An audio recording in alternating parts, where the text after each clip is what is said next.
Yo soy Alonso Castillo Ramírez y hoy vamos a ver el primer tema de la clase de Introducción a la Teoría de Códigos, el cual es Teoría de Números. Entonces, en esta clase vamos a estudiar principalmente un conjunto de números, el cual seguramente todos ustedes ya están familiarizados, que es el conjunto que denotamos por n y contiene a todos los números del 1, contiene al 1, contiene al 2, al 3, etcétera. Y se llama el conjunto de los números naturales.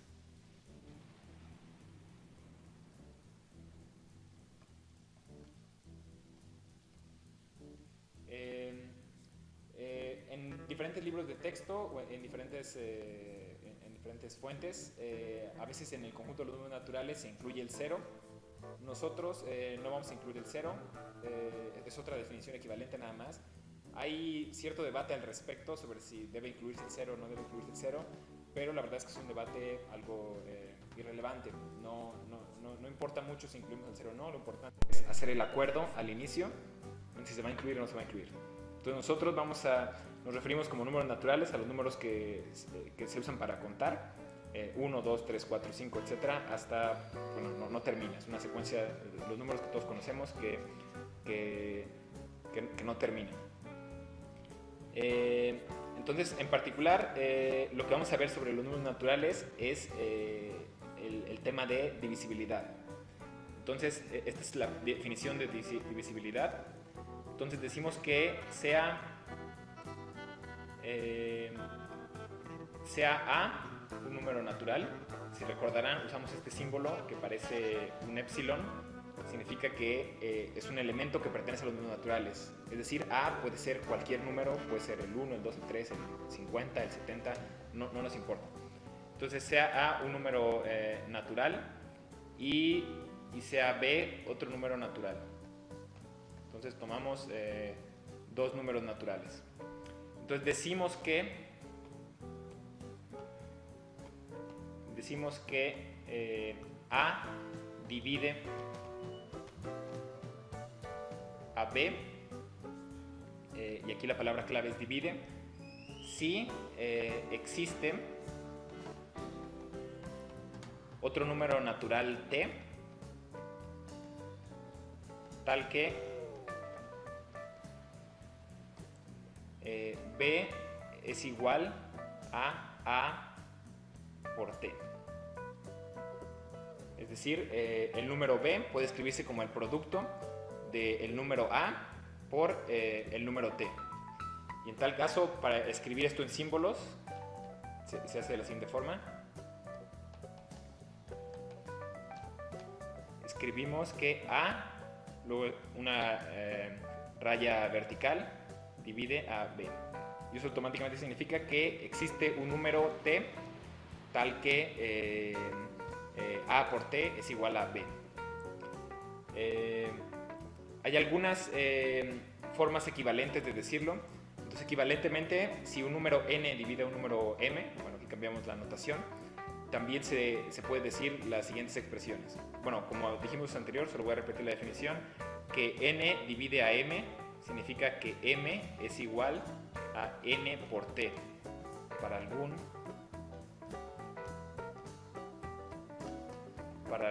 t número natural.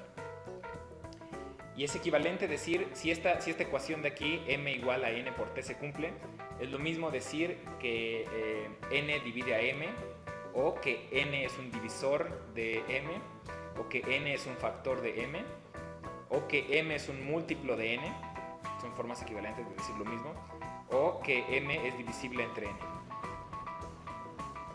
Entonces, es importante recordar que todas estas expresiones significan lo mismo, significan que se cumple esta ecuación de aquí.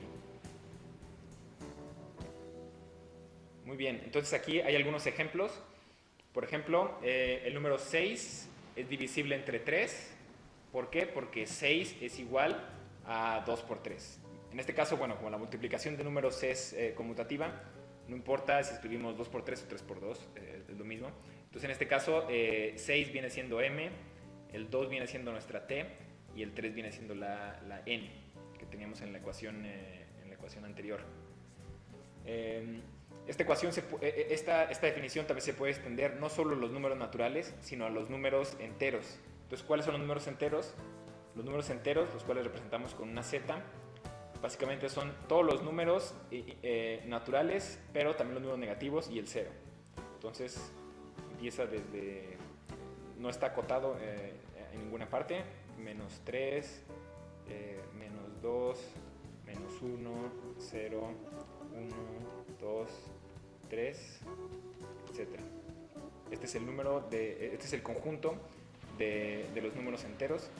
Y de la misma forma podemos definir análogamente que un número entero divide a otro si existe otro número entero por el cual uno multiplica al otro. Entonces, en este ejemplo de aquí, en el ejemplo 2, vemos que el menos 2 es factor de 8. ¿Por qué? Porque se cumple esta ecuación. En este caso el 8 es m y la t que estamos tomando es 4. Entonces, menos 2 por menos 4, la t es menos 4. Menos 2 por menos 4 es 8. Otro ejemplo es que el menos 15 es un múltiplo de 3. ¿Por qué? Porque menos 15 es igual a 3 por menos 5. El siguiente ejemplo, el ejemplo 4, es interesante porque básicamente dice que el 1 siempre es factor de todos los números enteros. ¿Por qué? Porque sabemos que esto de aquí siempre se cumple. Sabemos que cualquier número entero m es igual a m por 1. En este caso la t que tomamos viene siendo igual a m. Y esto sería equivalente a decir que 1 divide a cualquier número entero, o que 1 es factor de cualquier número entero, o que cualquier número entero es divisible entre 1. Son de nuevo expresiones equivalentes. El siguiente ejemplo es también interesante porque dice que cualquier número entero n divide a 0. ¿Por qué? Porque 0 siempre es igual a 0 por n, para cualquier n. Entonces, esto significa que cualquier número entero siempre es divisor, es un factor de 0. Pero hay que tener cuidado porque si invertimos los papeles, entonces no se cumple. Es decir, no podemos encontrar, si nosotros pusiéramos la n aquí y nos queremos encontrar una t tal que esto diera 0, no podemos nosotros encontrar, si la n es diferente de 0, esta ecuación es imposible, no se cumple nunca. Entonces, si n es diferente de 0, sabemos que el 0, esto de aquí no es posible. El 0 no es un factor, no es un factor de n, pero n sí es un factor de 0. Y bueno, finalmente 2 no es un factor de 5. ¿Por qué? Porque si nosotros queremos escribir 5 es igual a t por 2, no existe ningún número entero t tal que multiplicarlo por 2 te dé 5. Entonces, ese es otro ejemplo de... bueno, ahora tenemos la definición de número par. Un número par es básicamente un número natural n que es múltiplo de 2. Entonces, ¿cuáles son los múltiplos de 2? Bueno, básicamente van a ser todos los números enteros, todos los números naturales que tengan la forma 2 por t, donde t es un número natural. Bueno, de hecho esta definición se puede extender a los números enteros y podemos decir de la misma forma que un número entero podemos reemplazar, en lugar de aquí escribir n, podemos escribir z. Podemos decir que un número entero es par si es un múltiplo de 2. Entonces aquí también habría que reemplazar esta n por z. Lo que estamos haciendo es extender la definición de número par. Y entonces en este caso habría que observar que si los pares enteros son todos los que tienen esta forma, entonces en particular el número entero 0 siempre es par. ¿Por qué? Porque 0 puede escribirse como 2 por 0. es decir, 0 es un múltiplo de 2. Y por otro lado decimos que n es impar si no es un múltiplo de 2. Entonces, bueno, números que, no son, que son impares, pues sería 3, 5, 7, 9, etc., ¿no? Esos son ejemplos de números impares. Muy bien, la siguiente definición importante es la definición de número primo. Entonces, para número primo tomamos un número natural que sea distinto de 1. Y decimos que este número n es un número primo si los únicos factores que tiene son 1 y n. Es decir, si si nosotros preguntamos si otro número m distinto de 1 y n es un factor, la respuesta es que no. Solamente tiene dos factores. En caso contrario decimos que n es un número compuesto. Entonces, bueno, los primeros números primos aquí aparecen. Es una lista bastante conocida. Y, bueno, por ejemplo, 2 es número primo porque no es posible escribir a 2 como... no es posible escribir a 2 como un producto A por B, donde A y B sean diferentes de 2 o de 1. Entonces siempre, si ustedes quisieran ponerle valores a esta ecuación de aquí, que aparece, los únicos valores que le pueden poner a A y B son 2 y 1 o 1 y 2. ¿Eso qué significa? Que los únicos factores son 1 y el mismo. Lo mismo con el 3, lo mismo con el 5, lo mismo con el 7, lo mismo con el 11, etc. Bueno, ¿cuál es la importancia de los números primos? Vamos a ver esto un momento. También un teorema interesante es este teorema de Euclides, y es que hay un número infinito de números primos. De la definición anterior no resulta totalmente obvio por qué debe haber un número infinito de números que satisfacen esto, que sus únicos factores son 1 y el mismo. Pero es posible demostrar que así es, que hay un número infinito de números primos. Y bueno, la importancia de los números primos es esta que aparece aquí. Es que cualquier número puede escribirse de forma esencialmente única como el producto de números primos. Y de hecho este hecho es el teorema fundamental de la aritmética. Básicamente, escrito de forma más formal, dice que cualquier número natural puede escribirse como el producto de números primos, y estos factores primos son únicos excepto en el orden en el que aparecen. Esto es lo que se conoce como la factorización prima de los números, y debe ser única excepto por el orden en el que aparece. Y este teorema de hecho puede extenderse también, en lugar de para los números naturales, puede extenderse para los números enteros. Entonces, bueno, aquí tenemos algunos ejemplos de factorizaciones de números en números primos.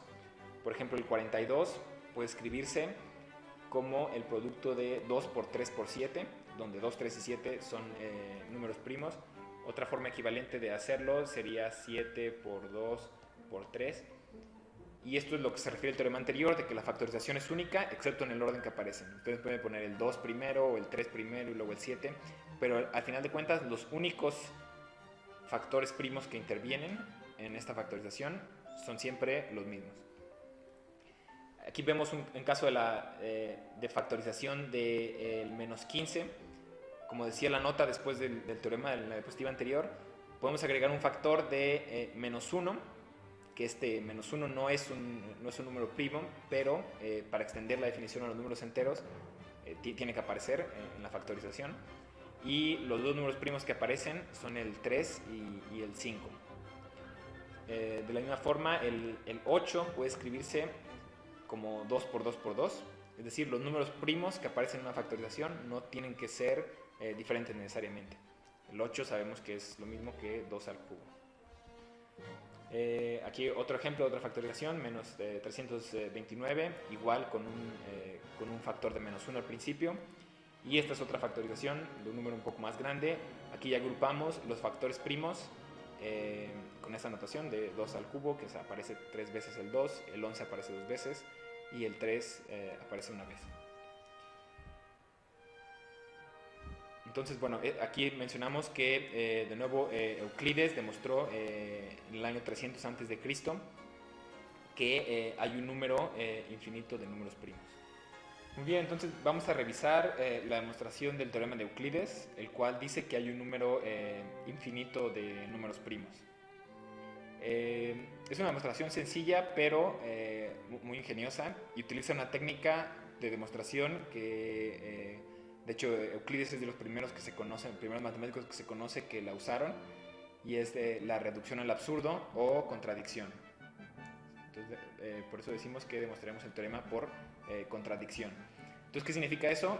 Vamos a suponer el contrario de lo que queremos demostrar, la negación de lo que queremos demostrar, y vamos a llegar a una contradicción. Entonces, ¿eso qué significa? Que lo que supusimos inicialmente debe ser falso, y el contrario del contrario, es decir, lo que queríamos demostrar, es verdadero. Entonces, queremos demostrar que hay un número infinito de números primos. Entonces vamos a suponer que hay un número finito de números primos. Entonces, si hay un número finito de números primos, podemos enlistarlos todos de esta forma. Todos los números primos van a ser P1, P2 hasta Pk. Esto significa que los números primos son finitos. Si fueran infinitos, la lista no terminaría nunca. Entonces, vamos a considerar un nuevo número Q, el cual es el producto de todos los números primos, el cual suponemos que es finito. Entonces es un producto bien definido, un producto de K números más 1. A todo ese producto le sumamos 1. Entonces este nuevo número Q es distinto de todos los números primos de la lista.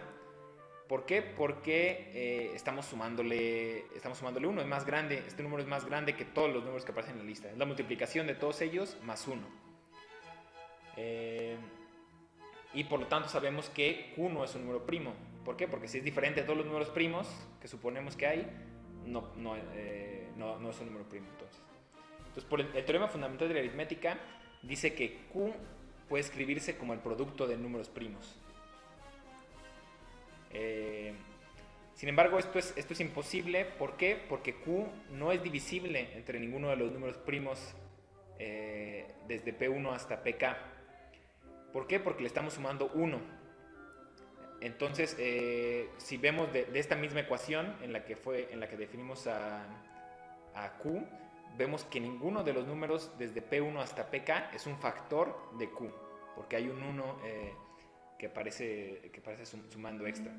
Entonces esto es una contradicción. Esto contradice el teorema fundamental de la aritmética, y por lo tanto lo que asumimos que había un número finito de números primos debe ser falso, y por lo tanto el teorema queda demostrado, debe haber un número infinito de ellos.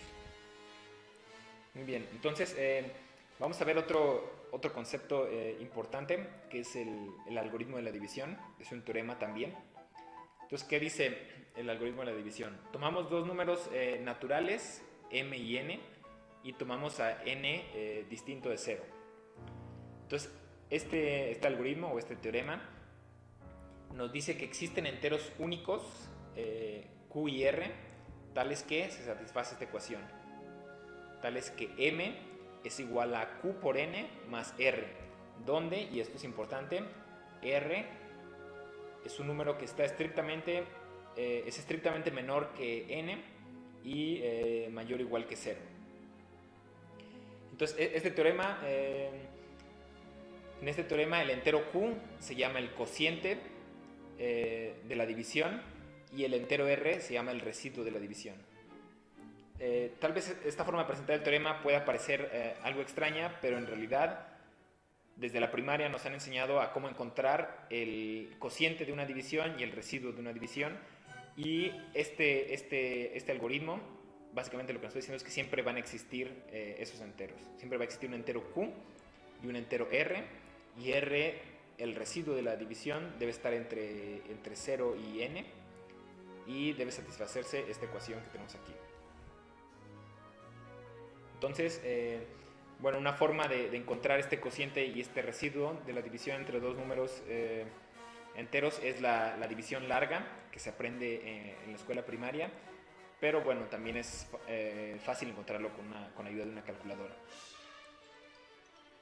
Pues vamos a ver algunos ejemplos. El cociente y el residuo de la división de 11 entre 5. El cociente es Q igual a 2 y el residuo es R igual a 1. ¿Por qué? Porque sabemos que 11 es igual a 2 por 5 más 1, donde 1 es mayor o igual que 0 y estrictamente menor que 5. El cociente y el residuo de la división de 18 entre 9, el cociente es Q igual a 2 y el residuo es R igual a 0. ¿Por qué? Porque sabemos que 18 es igual a 2 por 9 más 0.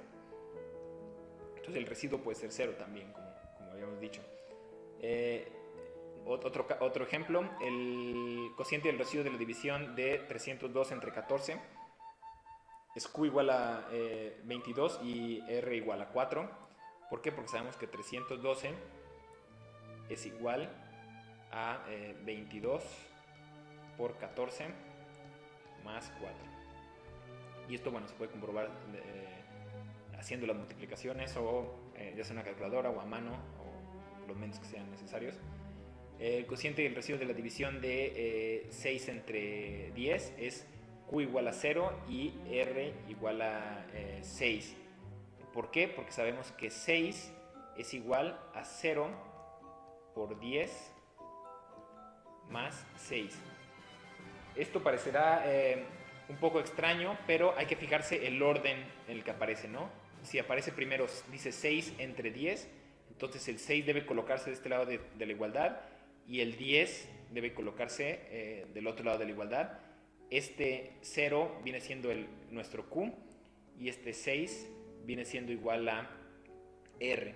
Como en este caso 10 es más grande que 6, entonces el Q, el cociente, va a ser 0 y el residuo va a ser 6. Y este es un residuo permitido porque la única condición que debe cumplir el residuo es que debe ser un entero que esté entre 0 y estrictamente menor que 10. Entonces R igual a 6 cumple con esta propiedad que debe tener el residuo y por eso es la respuesta de este ejemplo. Bueno, otra definición muy importante que seguramente la han estudiado en algún momento en la primaria o en la secundaria es la definición del máximo común divisor. Entonces nuevamente tomamos números naturales distintos de 0, que bueno, en este caso es un poco redundante porque nosotros acordamos ya que el conjunto de los números naturales era del 1 en adelante. Entonces decimos que un número natural es el máximo común divisor de estos dos números naturales, m y n, si d es el mayor de los divisores comunes. Parece que estamos repitiendo lo mismo, pero bueno, eso es lo que es. Nosotros debemos tener una lista de los divisores de m, una lista de los divisores de n, y podemos ver cuáles sean los divisores comunes, y el mayor de ellos es el máximo común divisor. Se escribe de esta forma. Entonces, esta definición va a quedar más clara con los siguientes ejemplos.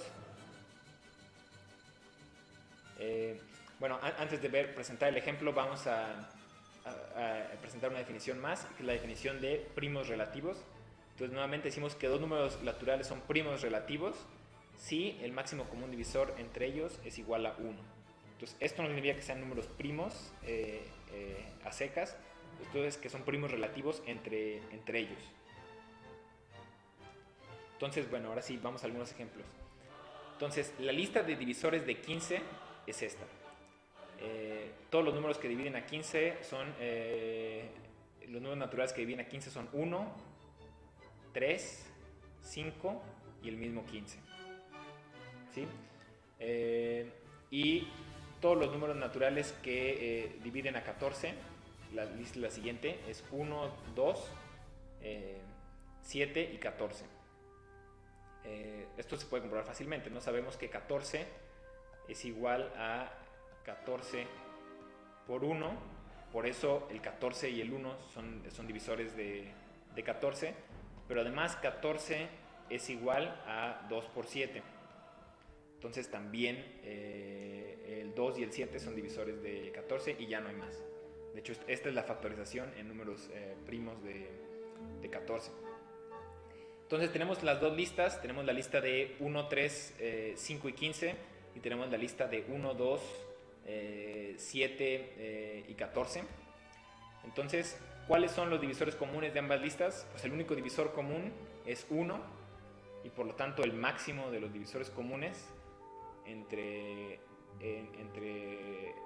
15 y 14 es 1. Por lo tanto, por la definición de primos relativos sabemos que 15 y 14 son primos relativos. En el siguiente ejemplo tenemos la lista de los divisores de 12. ¿Cómo podemos encontrar esta lista de divisores fácilmente? Pues bueno, podemos factorizar 12 en números primos. Sabemos que 12 es igual a 3 por 2 por 2. Entonces, de entrada sabemos que el 3 debe aparecer en la lista de divisores, que el 2 debe aparecer en la lista de divisores, pero también cualquier otro número que podamos formar con estos números primos debe aparecer en la lista de divisores al multiplicarlos. Entonces, por ejemplo, si multiplicamos este 2 con este 2, debe aparecer un 4. Entonces un 4 también aparece en la lista de divisores de 12. Multiplicamos el 3 por el 2 y nos da 6. Entonces el 6 también aparece en la lista de divisores. Multiplicamos todos, el 3 por 2 por 2 y nos debe dar 12 y por eso aparece. Y el 1 siempre aparece en la lista de divisores porque 1 es divisor de cualquier número. Entonces, esta es una forma sencilla de encontrar los divisores de cualquier número. Y los divisores de 8, de manera similar, podemos encontrar, de 18, podemos encontrar la lista de sus divisores. Son 1, 2, 3, 6, 9, 18. Entonces, vemos quiénes son los divisores comunes. Vamos a escribirlos aquí. Divisores comunes. Pues básicamente vemos que es el 1, el 2, el 3 y luego el 6 también aparece. Y entonces el máximo común divisor, el máximo de los divisores comunes, vemos que es el 6. Por lo tanto, tenemos la respuesta de este ejemplo. Bueno, esta forma de enlistar todos los divisores y luego hacer la lista de los divisores comunes y ver cuál es el mayor de ellos es rápida para números naturales pequeños, pero si el número natural es algo muy grande es bastante complicado porque hay que hacer muchas multiplicaciones y hay que comparar muchas cosas. Entonces, si quisiéramos escribir un programa de computadora que hiciera esto sería una manera muy poco eficiente de encontrar el máximo común divisor entre los números. Entonces, para eso vamos a aprender qué es el algoritmo de Euclides. Básicamente, el algoritmo de Euclides es un procedimiento rápido en el sentido computacional, de que una computadora lo puede hacer, una persona lo puede hacer también fácilmente, pero para una computadora es mucho más fácil de procesar y de implementar el algoritmo de Euclides. Y para lo que sirve es para encontrar el máximo común divisor entre los números enteros, entre dos números naturales, m y n. Y la idea principal es el uso repetido del algoritmo de la división que vimos anteriormente. Entonces vamos a presentar el algoritmo de Euclides. La entrada del algoritmo son dos números naturales, m y n, y podemos suponer que el entero m es más grande, es mayor o igual que n. No importa cuál supongamos que es mayor, porque las etiquetas las estamos poniendo arbitrariamente. Entonces, si n es mayor que m, podemos cambiarle de nombre y no hay problema. Entonces, el procedimiento del algoritmo es encontrar una secuencia de R's, R0, R1, R2, RK-1 hasta RK. Este RK debe ser igual a 0 y R0 debe ser igual a n. Y estas R's van a ser residuos de las siguientes uso repetido del algoritmo de la división. Entonces, primero usamos el algoritmo de la división para m y para n, que son los enteros con los que comenzamos, los números naturales con los que comenzamos el algoritmo. Entonces encontramos un cociente Q1 y un residuo R1. Después, este que aparecía aquí junto con el cociente, lo ponemos de este lado de la igualdad. Lo ponemos de este lado de la igualdad y aplicamos el algoritmo de la división ahora entre n y r-1. Y de la misma forma encontramos un cociente Q2 y un residuo R2. Ahora, este residuo R1 lo pasamos para este lado de la igualdad y este residuo R2 lo pasamos para aquí y aplicamos el algoritmo de la división y encontramos nuevamente un cociente Q3 y un residuo R3. Repetimos el proceso, R2 lo pasamos para acá, R3 lo pasamos para acá, encontramos un cociente Q4, un residuo R4 y continuamos el proceso. En algún momento vamos a llegar a este es el último paso que hicimos, supongamos que es el último paso que hicimos. ¿Qué es lo que hacemos de nuevo? Este residuo lo pasamos para este lado de la igualdad y este residuo lo pasamos para este lado de la igualdad y vamos a encontrar que el siguiente residuo es 0. Entonces este vendría siendo RK igual a 0. Entonces, una vez que encontramos esto, una vez que encontramos que RK es igual a 0, es el último paso del algoritmo, el último residuo distinto de 0,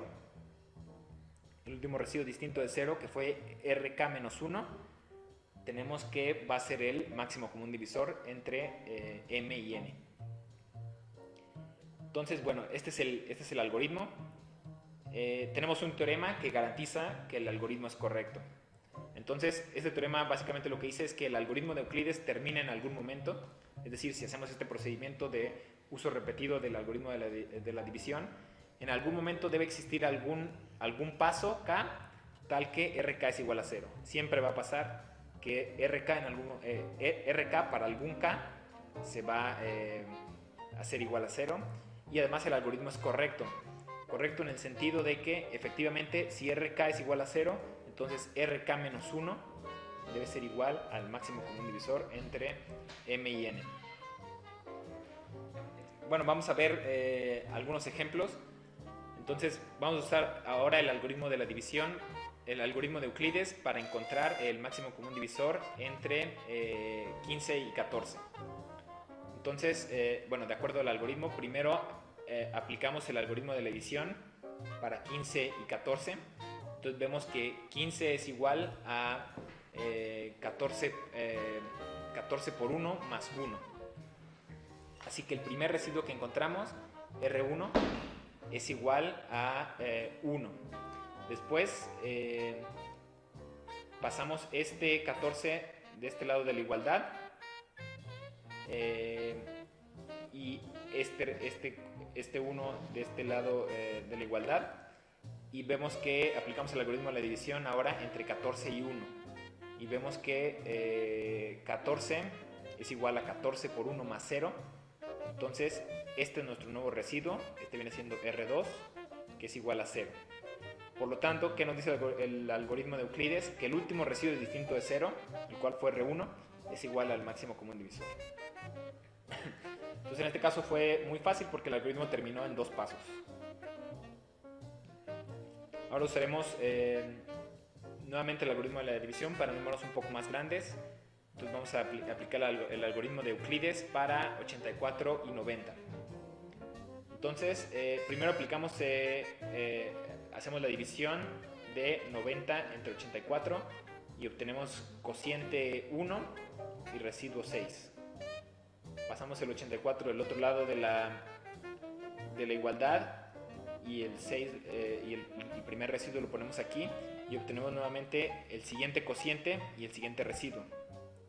Entonces en este caso vemos nuevamente que R2 es igual a 0, R2 es igual a 0 y en este caso este R1 es igual a 6. Entonces nuevamente lo que dice el algoritmo es que el último residuo distinto de 0, que en este caso es 6, debe ser el máximo común divisor entre 90 y 84. Nuevamente el algoritmo terminó en 2 pasos. La siguiente parte, el siguiente ejemplo es un ejemplo que requiere más pasos. Sin embargo, ustedes pueden estar convencidos de que aplicar este algoritmo de Euclides sería mucho más rápido que hacer la lista de todos los números, los divisores de 1342 y de todos los divisores de 9251. Entonces, como ejercicio, si tienen curiosidad, pueden hacer la lista de todos los divisores, ver cuáles son los divisores comunes y ver cuál es el máximo, pero este es un proceso mucho más laborioso que usar el algoritmo de Euclides. Entonces, primero hacemos la división entre 9225, ponemos aquí el número más grande de los dos, por eso al inicio del algoritmo hay que suponer que en este caso este 9251 viene siendo m y este viene siendo n. Entonces aquí ponemos nuestra m y aquí ponemos n y encontramos el primer q1 que es igual a 6 y el primer r1 que es igual a 1199. Aquí está repetido lo mismo. R1 es igual a 1199. Y ahora pasamos este del otro lado de la igualdad y ahora aplicamos la división con el residuo 1 y obtenemos 1 que viene siendo Q2 en este caso y 143 que viene siendo R2, como lo repetimos aquí. Luego pasamos el residuo anterior, R1, lo pasamos de este lado de la igualdad. Este residuo lo pasamos de este lado de la igualdad. Y este residuo hacemos la división con este otro residuo. Y encontramos el siguiente Q. Este es Q3. Y este 55 es R3. Nuevamente continuamos el proceso. Pasamos este residuo de este lado de la igualdad y el siguiente residuo de este lado de la igualdad, hacemos la división y encontramos el siguiente R4, que es igual a 33 en este caso. Repetimos el proceso, pasamos el 55 de este lado, el 33 de este lado, aplicamos la división y encontramos el nuevo residuo, que es R5 igual a 22.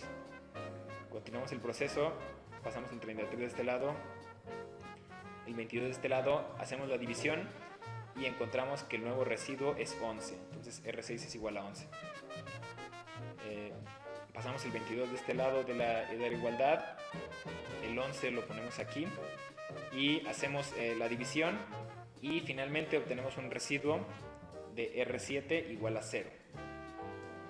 Por lo tanto, el algoritmo dice que el último residuo distinto de 0 debe ser el máximo común divisor entre estos dos números. ¿Cuál fue el último residuo distinto de 0? Es R6 y es igual a 11. Entonces este algoritmo es posible programarlo en una computadora y es una forma mucho más eficiente de encontrar el número, el máximo común divisor entre dos números. Ok, muchas gracias.